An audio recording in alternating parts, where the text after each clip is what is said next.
Hello Aries, I hope everyone's well. आज की reading है कि जनरली 1 मंथ तक आप लोग क्या एक्सपेक्ट कर सकते हैं, what's coming towards you, love life, career, finances और ये सारी चीज़ें हम डिटेल में देखेंगे। रीडिंग शुरू करने से पहले मैं बता दूं कि अगर आप मेरे से पर्सनल रीडिंग लेना चाहते हैं तो मेरे इंस्टाग्राम पे रीच आउट कर सकते हैं, जिसका लिंक डिस्क्रिप्शन बॉक्स में मौजूद है। लेकिन personal readings are obviously chargeable, वो फ्री ऑफ कॉस्ट नहीं होती हैं। एंड सेकेंडली, अगर रीडिंग्स पसंद आई हैं तो इनको लाइक, शेयर एंड सब्सक्राइब ज़रूर करें और कमेंट सेक्शन में क्लेम भी कर सकते हैं। सो जनरली देख लेते हैं कि एरीज़ के लिए क्या एक्सपेक्टेड है। जनरली एरीज़ के लिए क्या एक्सपेक्टेड है। So we have occupation, thoughts, pathway, court house.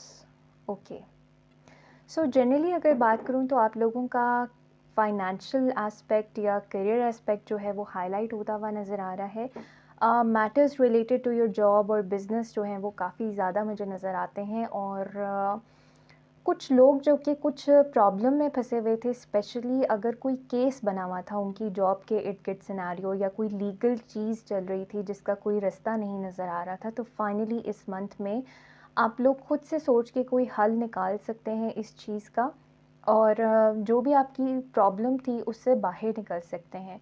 सोचें बहुत आएंगी जनरली इस मंथ आप लोगों को, लेकिन आपने थोड़ा सा ख्याल रखना है कि बहुत ज़्यादा सोचों में ही ना चले जाएं।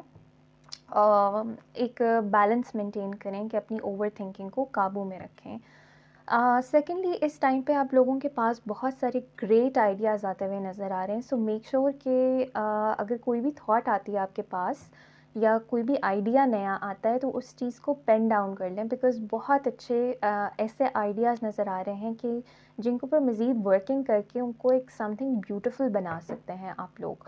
सो कोई भी आइडियाज़ आएँ, आपने अपने आप को सेकंड गेस नहीं करना, अपने आप पे डाउट नहीं करना, कॉन्फिडेंट होना है और उन आइडियाज़ को लिख के उन पे मज़ीद वर्किंग करनी है।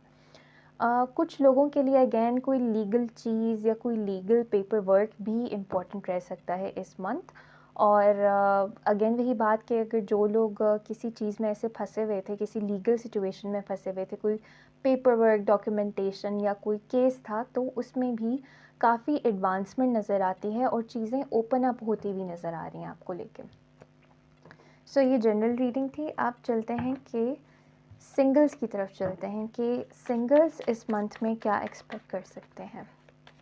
जो एरीज़ सिंगल हैं वो इस मंथ में क्या एक्सपेक्ट कर सकते हैं। So we have queen of swords, the moon, king of cups, the hermit, page of pentacles.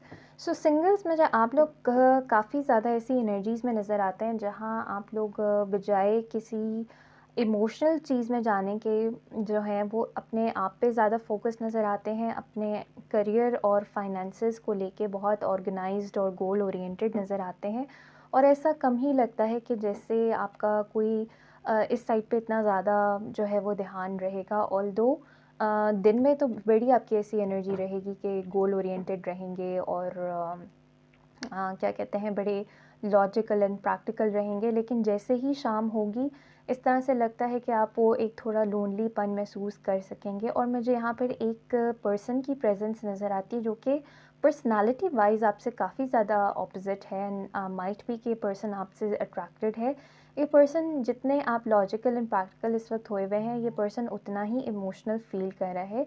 लेकिन इस तरह से लगता है कि किसी न किसी वजह की वजह से आप इनको जो है अपने आप के अंदर लेट इन नहीं कर पा रहे हैं या नहीं करने दे रहे हैं। ये पर्सन कोशिश तो ज़रूर कर रहा है या जेस्चर्स ऐसे ज़रूर ले रहा है कि आपके दिल में कोई घर कर सके या कोई इस तरह से आपके साथ चीज़ें प्रोग्रेस कर सके। लेकिन आप ऐसी एनर्जीज़ में फ़िलहाल मुझे नहीं नज़र आते कि आप इस पर्सन को अपने आप अपने अंदर, अपने इमोशंस में या अपने दिल में लेट इन कर सके।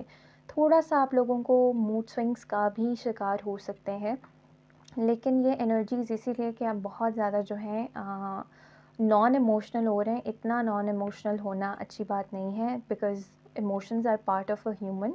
और इस चीज़ को निगलेक्ट करके जो है वो आप ज़्यादा क्या कहते हैं अपने अपने इमोशंस को या अपनी मेंटल स्टेट को हार्म कर रहे हैं बनिस्बत इसके कि आपको थोड़ा सा इमोशनल होना चाहिए। और ये जो पर्सन आपके दिल के ऊपर दस्तक दे रहा है, आपको इसको थोड़ा सा मौका देना चाहिए ज़रूर, वरना आप जो हैं बहुत क्लोज्ड ऑफ सी एनर्जी में नज़र आते हैं। एंड कुछ ऐसे लोगों के लिए ये जो सिनेरियो मैंने बताया ये बिल्कुल ऑपोजिट होगा कि आप जो हैं किसी की तरफ अट्रैक्टेड हैं और वो पर्सन जो है काफ़ी क्लोज्ड ऑफ है और आप उनकी तरफ कोई एक्शंस ले रहे हैं, लेकिन वो आपको लेट इन नहीं कर पा रहे हैं, चाहते हैं लेकिन लेट इन नहीं कर पा रहे, बिकॉज़ आप या उस पर्सन के पास्ट में जो है कोई अच्छी चीज़ें नहीं हुई हैं, या आप लोगों ने इर्द गिर्द किसी की ऐसी रिलेशनशिप देखी है जो फ्रूटफुल नहीं रही, तो उसको उसकी वजह से, पास्ट की वजह से काफ़ी ज़्यादा फियर्स नज़र आते हैं आपको लेके। नाउ लेट्स सी कि जो लोग रिलेशनशिप में हैं उनकी रिलेशनशिप कैसे जाने वाली है in the month of February. जो एरीज इन अ रिलेशनशिप हैं वो क्या एक्सपेक्ट कर सकते हैं। जो एरीज इन अ रिलेशनशिप हैं वो क्या एक्सपेक्ट कर सकते हैं या मैरिड हैं। ओके सो बहुत सारे कार्ड्स आ गए, वोंट टेक इट। जो एरीज इन अ रिलेशनशिप हैं या मैरिड हैं वो क्या एक्सपेक्ट कर सकते हैं। The hanged man, the devil, three of wands, four of pentacles, wow, the lovers. So I think Valentine's की कुछ तैयारियां हो रही हैं, बिकॉज़ आप लोगों की जो रिलेशनशिप वाली साइड है that is very very happening.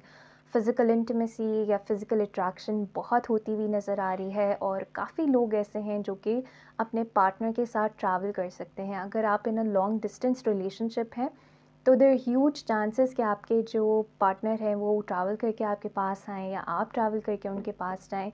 लेकिन आप लोग अच्छे तरह मिलते हुए, एक अच्छी बॉन्डिंग होते हुए और एक रिश्ता मजबूत होते हुए and going to the next level of commitment भी मुझे नज़र आता है। हो सकता है पास्ट में आप लोग बहुत ज़्यादा एक स्टैग्नेंसी से गुजरे हों अपनी रिलेशनशिप में, जहाँ चीज़ें बहुत मोनोटोनस सी लगी हों, and this is very specific. कुछ लोग इवन अपने पार्टनर के साथ मिलके किसी किस्म के ड्रग्स या कोई इस तरह की चीज़ों में भी इंडल्ज होते हुए नज़र आ रहे हैं, just for the sake of fun. अगर आप लोग थर्ड पार्टी के साथ डील कर रहे हैं, बिकॉज देयर आर चांसेस कुछ लोगों के लिए कि थर्ड पार्टी के साथ जो है वो आप डील कर रहे हैं, तो उसको लेके थोड़े से फियर ज़रूर रह सकते हैं इस पूरे month. But to be very honest, आपकी अपनी रिलेशनशिप अपने पार्टनर के साथ इतने अच्छे तरीके से जा रही है और इतनी अच्छी तरफ जा रही है कि वो थर्ड पार्टी को भी आपको भूल जाना चाहिए। जब आपके पार्टनर इतने ज़्यादा आपके अंदर इन्वेस्टेड हो रहे हैं, तो थर्ड पार्टी के बारे में सोचने का कोई फ़ायदा नहीं, उसने अपने टाइम से ही जाना है। तो दैट वाज़ ग्रेट। अब चलते हैं कि ऐसी क्या चीज़ें हैं या क्या एक्स्ट्रा मैसेजेस हमें मिल सकते हैं फॉर एरीज। ओके, एरीज के लिए नेक्स्ट मंथ में और क्या मैसेजेस मिल सकते हैं जनरली।